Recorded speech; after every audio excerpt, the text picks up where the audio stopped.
Girlfriend আছে বলার পরে উত্তরটা ব্যক্তি জীবনেও আপনারা জানেন বোধহয় আমি মার জন্য পাগল। এটা এই মুহূর্তে আমি যেই পাঞ্জাবিটা পরে আছি এটাও কিন্তু আমার মার শাড়ি দিয়ে বানানো।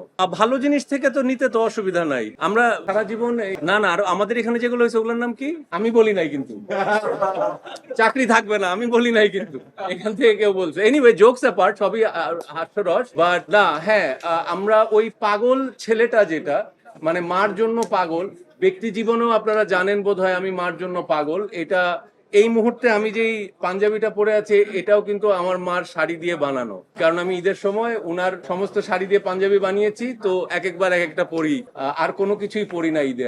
আমি যেহেতু একটু মা পাগল, পরিচালক হয়তোবা সেটাকে ছবিতে ঢোকাবার চেষ্টা করেছে। আপনি কি বিবাহিত? বিবাহিত না। আপনার গার্লফ্রেন্ড আছে? গার্লফ্রেন্ড আছে বলার পরে উত্তরটা মানে এরকম উত্তর কেন? শুনেন, একটা কথা আছে, গার্লফ্রেন্ড বা ওয়াইফ আর অলওয়েজ রাইট। যদি আমি না মাইরা মিম না মেরে আমি মারতাম, তারপরে জীবনে দাম্পত্য কলহ হইতো ছবিতে, বুঝেন নাই? ডিরেক্টর চাইছে কি যে না ব্যালেন্স করে দেই, সারাটাতে অ্যাকশন করছে নায়ক, আচ্ছা লাস্টের একটা গুলি যদি নারী না করে তাহলে আবার বলবেন যে নারীদেরকে তার প্রাপ্য সম্মান দেওয়া হয় নাই। তো যাতে সংসার না কেন সবসময় পুরুষরাই করবে, কেন সবসময় পুরুষরা করবে, কেন করতে পারবে না? আর ও তো লেডি অ্যাকশন সামনে শিওর। হ্যাঁ, এটার উত্তর গল্প নিয়ে আমরা কোনো কিছু বলবো না, এটা আপনারা হলে দেখলে, কারণ এটা সবাই অনেকেই দর্শক দেখতে যাবে, সো ওটা নিয়ে কোনো কিছু বলবো না।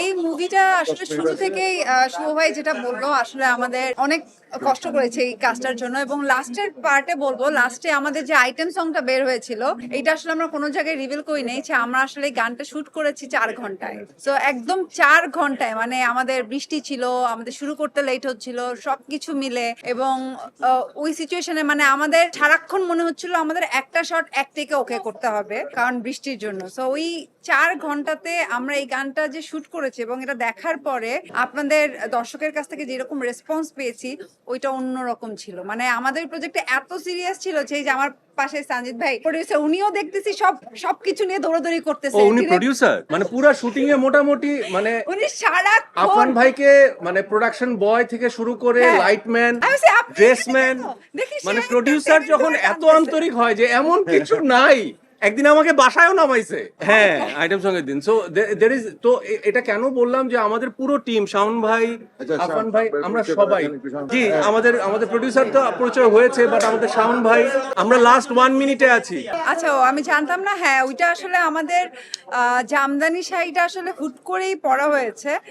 আমার যে কস্টিউম ডিজাইনার ছিল নরিন আপু, ওকে আমি বললাম যে আমাদের গানে শাড়ি পরার কোনো প্ল্যান ছিল না, কামিজ ছিল। তো ওকে আমি বললাম যে আমার কাছে একটা রেডি জামদানি আছে, ব্লাউজও রেডি, তো আমি এটা পরে ফেলি। তো ও বলল ওকে। তো আমরা একদিনের মধ্যে ওটা ঢাকা থেকে নিয়ে যাই, এন্ড দেন আমি শাড়িটা পরি। তো আসলে ওইটা আগে থেকে কোনো প্ল্যান করে না, সাডেনলি হয়ে আমরা ঈদের সবাইকে গুলগুলি পিঠার দাওয়াত দিলাম।